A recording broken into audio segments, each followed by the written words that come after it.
Hi and welcome back to Bump Love. However, this time this is a different version of Bump Love, introducing a whole new segment titled The DM. Woohoo! I know you're just like, okay, so why is she screaming? I'll tell you why. Because for a very long time, you guys have been sending us messages and DMing us, and we've been responding. And now the DMs have reached a place where we're like, no, let's share your stories and your questions with the world. But there's a twist to the DM. In the DM, we actually bring a guest host, someone who can help us also share their experiences, okay? So today, for this particular question, we have Fadhila Saad. Fadhila has been my Facebook friend for so long. We've been friends for so long. Yeah. Commenting on each other's posts, fighting here and there, arguing here and there. And then today we meet for the very first time. And it just felt like we knew it's actually the first question to be answered in the DM. Here you go. Hi, Bump Love. Thank you for the show. I enjoy the show. Kindly talk about baby sleeping throughout the night. How did you people do it? My son is 9 months, but still wakes up 3 to 4 times to feed in the night. It's so exhausting, considering I have to wake up early to go and work. Any tips? Banange, please. Any tips? Talk to us. Mother of 4. Well, thank you, Manuela. Yes, and I would love to give her a tip that has worked for me. First of all, she says the baby is 9 months. Yeah. Sometimes we are very expectant early, but I think 9 months is okay to train because we start training them at about 4 months. The first 3 months, of course, they are feeding more than when they become older. So for me, the tip I'm using or I've used for all the 3 is self-soothing. I let them self-soothe, but before you do that, you need to ensure they have fed well through the day. Yeah. You need to ensure the diapers are dry, very comfortable, because there's lots of reasons why they keep waking up. Yeah. Hunger will be one, maybe major reason why they keep waking up, because she says she has to feed.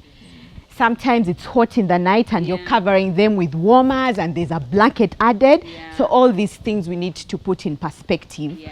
Because if they're comfortably sleeping, the condition, the weather is good, the like everything, like all I've said is in place, they'll sleep better through the night, or you'll have to wake up once or twice. 4 times is a bit much.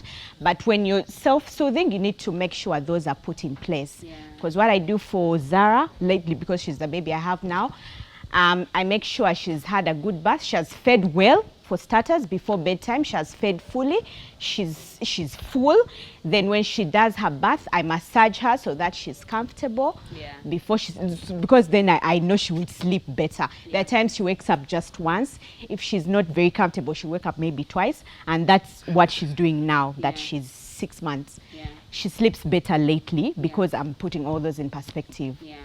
So that's what I'm doing. So let me tell you, I remember everything because I've always told people that my first year of motherhood, when you become a mother, you give yourself to suffer. You give yourself to bad life, you give yourself to sleepless nights. So I had no idea that there were techniques in place to help your child sleep. So I'm there. Let me tell you, the first 3 months, from the time Teja came home, my son came home. So this is 11 years ago. Let me share my experience first, and then we'll go on to what I tried to do to incorporate after. So when we came home, he said they had told me sleepless nights. So me, I thought sleepless nights are normal. You're not supposed to sleep. They said bad life. Me, I sung I'm normal. Things are okay. Yeah, we're in normal bad life.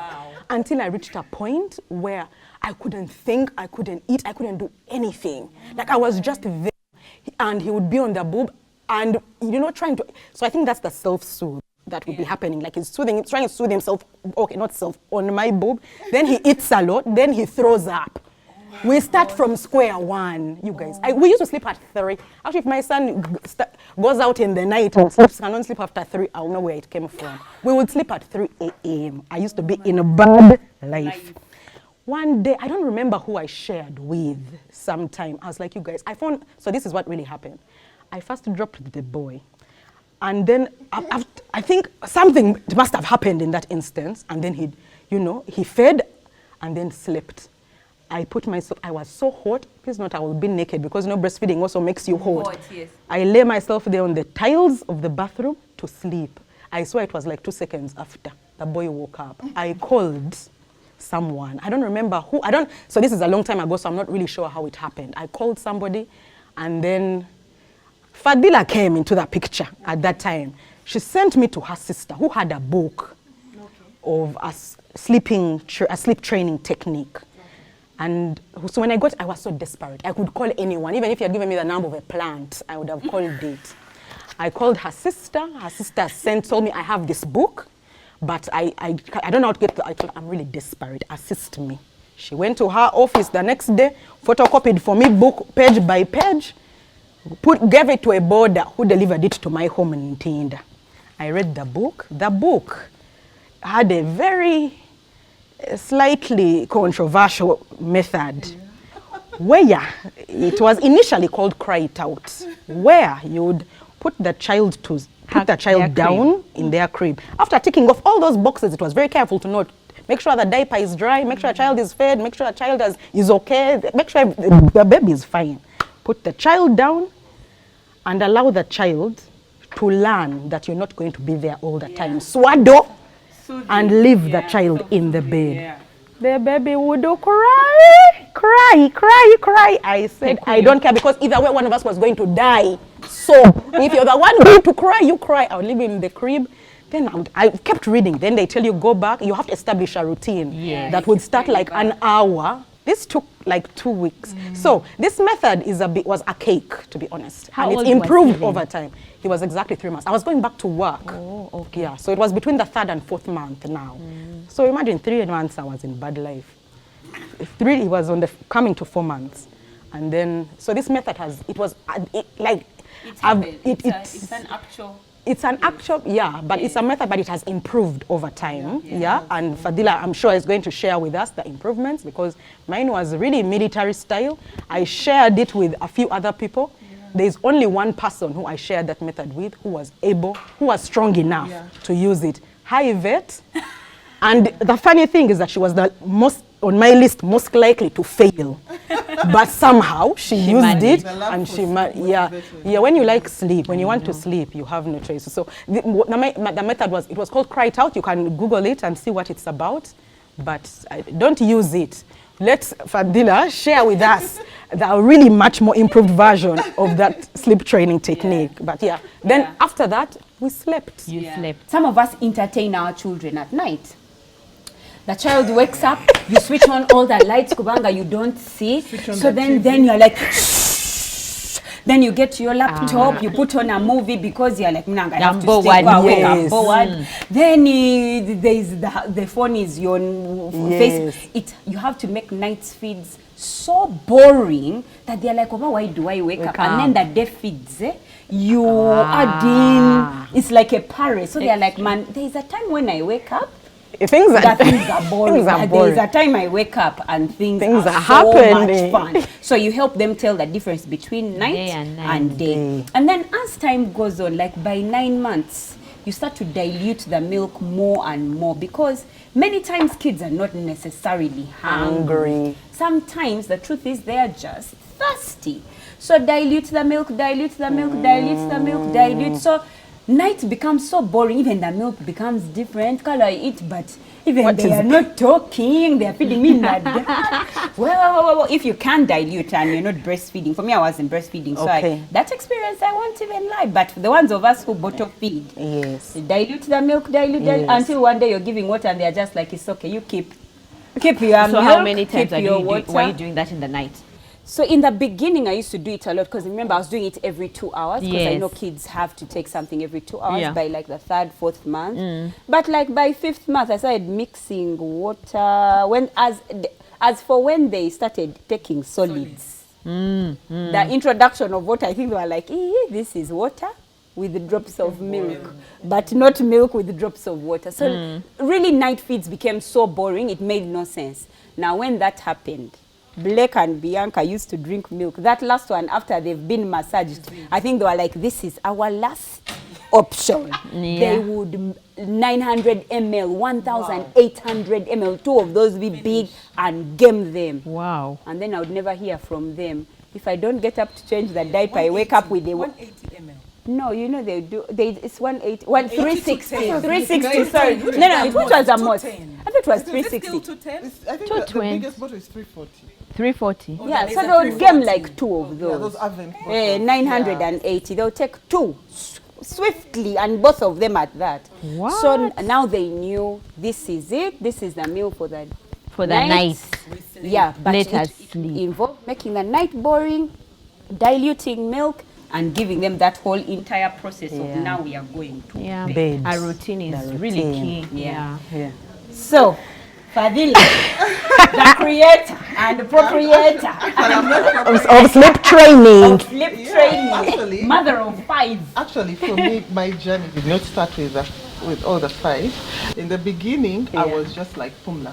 Okay. Baby 1, I was also, we were up the whole night. We watched movies. And it's right. If you don't have a method and a routine, she became a poor feeder. We suffered through colic, and you'd give her something small and she'd throw it all up because you're overfeeding. Each time you're awake. Yes. Now you see, when I had my second baby, that was okay. Actually,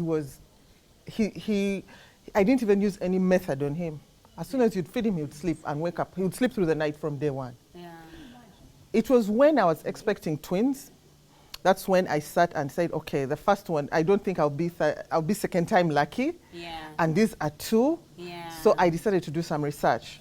I was like, it cannot be this that we cannot enjoy motherhood. Yeah. I was like, no, there must be a better way. You cannot, how am I going to, I had 2 older kids and then I have these ones coming. I was like, no, something has to be done. So I did my research and read various, that's when I actually realized that there's actually literature. There are techniques, yes. Whereas for us, we had this mentality that you have to suffer.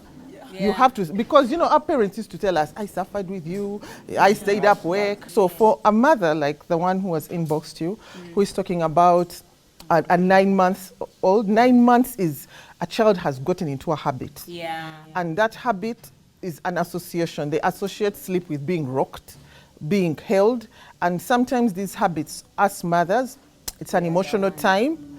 We tend to carry the children for our benefit, not when they need it. Yeah. You're supposed to cuddle a child when they need it, not when you have had a bad day, you are lonely, you've remembered, happens, they smell yes, so good. yeah, and each time you use your baby like a drug, like if you want to feel better about yourself, like at least I made a human being, even if my boss abused me at work, I'm not useless. So you emotionally feed your baby, but it is for you. It's not helping them. Yeah, so I think the best way you can help a mother who is 9 months old is she has to start a new routine. Yeah. She has to make sure a baby, she has to feed them every 3 hours, and the best way to start a routine is to start at 6 a.m. Wake the baby up at 6 a.m., shower them, let them get their full feed. During the day, let them get feeds every 3 hours. She has to treat it as if it's a 2-week-old baby because now she's learning new methods. She's starting afresh. There is no 2 ways about it. Yeah. When it's time to sleep, it's switch light off. Yeah. Put the baby to sleep. Yeah. It will take her, but if you're determined, like Pumla said, 2 weeks is enough. Yes. 2 weeks. 2 weeks is the standard. But again, you have to also be careful that your child does not have health problems.